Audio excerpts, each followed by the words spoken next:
Assalamualaikum warahmatullahi wabarakatuh.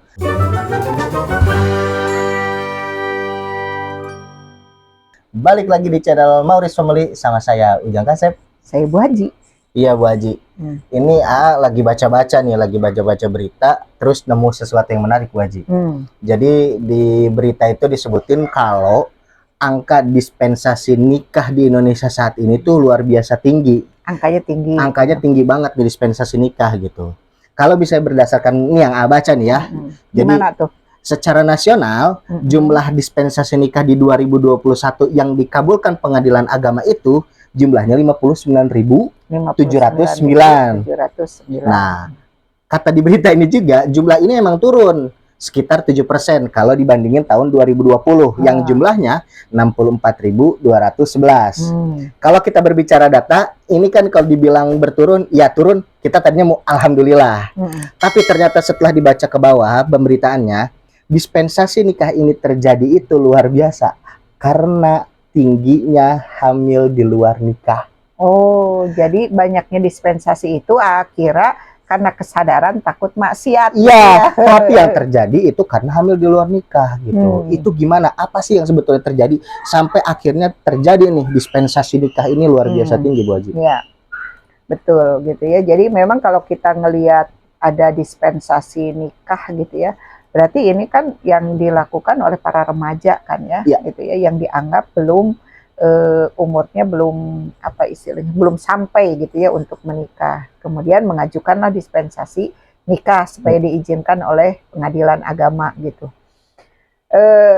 Betul, kalau dilihat tadi mungkin ngiranya wah alhamdulillah berarti kesadaran remaja itu untuk tidak melakukan perzinahan gitu ya bagus. Ternyata justru adanya dispensasi nikah itu yang bikin miris itu yaitu karena kasus kehamilan di luar nikah. Nah, kita kan sering ngebahas tuh tentang remaja saat ini ya, generasi muda saat ini.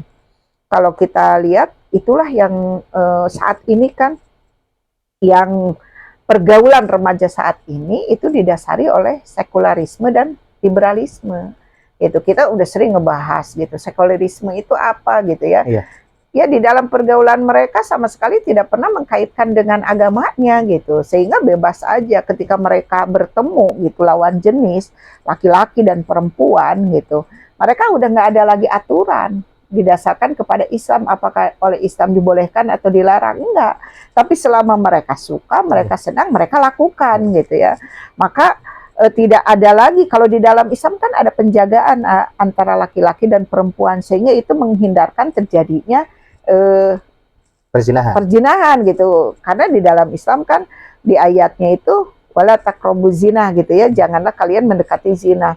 Maka mulai dari ada aturan gitu ya, ketika misalnya perempuan ngelihat laki-laki gitu ya harus menundukkan pandangan, begitu juga sebaliknya. Nah itu ada dalam rangka penjagaan jangan sampai mendekati zina. Nah yang terjadi saat ini karena tadi sekularisme dan liberalisme kebebasan gitu ya, akhirnya mereka itu kan terjadinya ikhtilat. Ikhtilat itu campur baur gitu ya, berhalwat, mereka mojok di mana-mana. Kalau kita lihat, Mama sering lihat malam-malam ada remaja itu bahkan bukan lagi di tempat sembunyi, misalnya di atas jembatan, nongkrong duaan. Kalau laki dan perempuan berduaan kan yang ketiganya setan di dalam Islam, makanya dilarang kita itu berhalwat, berikhtilat gitu ya. Nah itu di dalam Islam dijaga banget. Nah itu untuk menjaga supaya tidak mendekati zina. Nah sedangkan saat ini yaitu remaja itu tidak pernah mengaitkan pergaulannya, berpikirnya dengan pakai Islam gitu ya, sehingga ya bebas aja gitu, bahkan pamer aurat gitu ya, buat baik laki-laki maupun perempuan, kan bukan hanya perempuan kan yang disuruh nutup aurat, itu laki-laki pun begitu gitu, sehingga ya sangat memudahkan itu untuk mendekati zina itu. Jadi kalau misalnya tadi dengan dispensasi nikah itu karena diakibatkan tingginya itu karena hamil di luar nikah, ya begitulah yang akhirnya akan terjadi gitu. Jadi kalau tidak ada penjagaan gitu ya dengan aturan gitu, kita itu diatur dengan Islam, yang akan terjadi begitu gitu, akhirnya pada hamil di luar nikah gitu. Sebetulnya kan yang menjadi masalah juga gitu ya.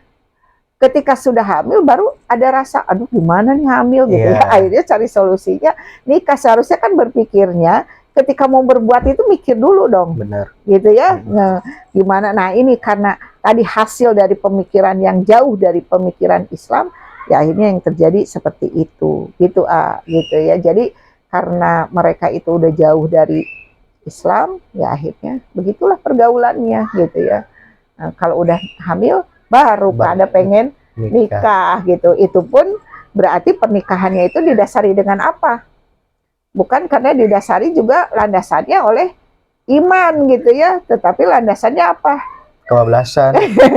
Kepepet, bahkan ada istilah halusnya kecelakaan gitu ya kan gitu ya. Padahal bukan kecelakaan, memang disengaja gitu ya perlakuannya. Nah, ini juga itu kan dari sisi individu remajanya ya, Ayah.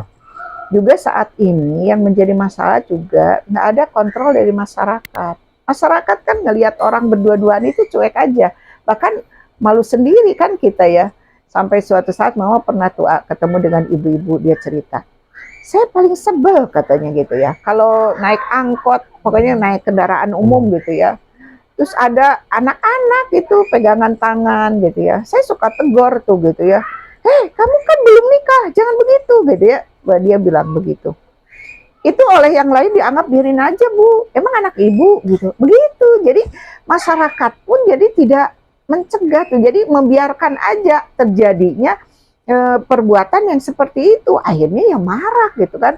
Orang udah nggak malu lagi menampakkan auratnya di mana-mana. Orang udah nggak malu lagi gitu ya, para remaja ini atau para pemuda ini gandengan tangan di mana-mana. Bahkan misalnya sekarang itu kalau lihat di berita ya, mereka itu sampai nginep di hotel, nyewa apartemen, liburan gitu kan. berdua, liburan berdua kayak suami istri gitu. Nah itu dibiarkan gitu, pemilik hotel juga nggak, ya terserah gitu, yang penting bayar. Betul. Gitu ya, pemilik apartemen. Berarti kan masyarakat juga membiarkan itu terjadi, nggak ada kontrolnya. Dan yang ketiga, harusnya ada peran negara nih. Negara memberikan aturan gitu ya. Mulai dari, kalau negara kan mulai dari pendidikan gitu. Karena ini remaja berarti kan mereka bersekolah ya. Betul. Dari pendidikan, kurikulum itu harusnya mengajarkan kepada anak-anak didiknya itu bagaimana bergaul sesuai dengan Islam, jadi harus dilandasi dengan Islam. Tapi kan nggak ada tuh boro-boro sekarang gitu ya, mereka itu ya dibiarkan aja gitu apa adanya. Jadi akhirnya yang terjadi ya seperti ini. Jadi negara mengabaikannya gitu ya, tidak mencegah, tidak ada aturan.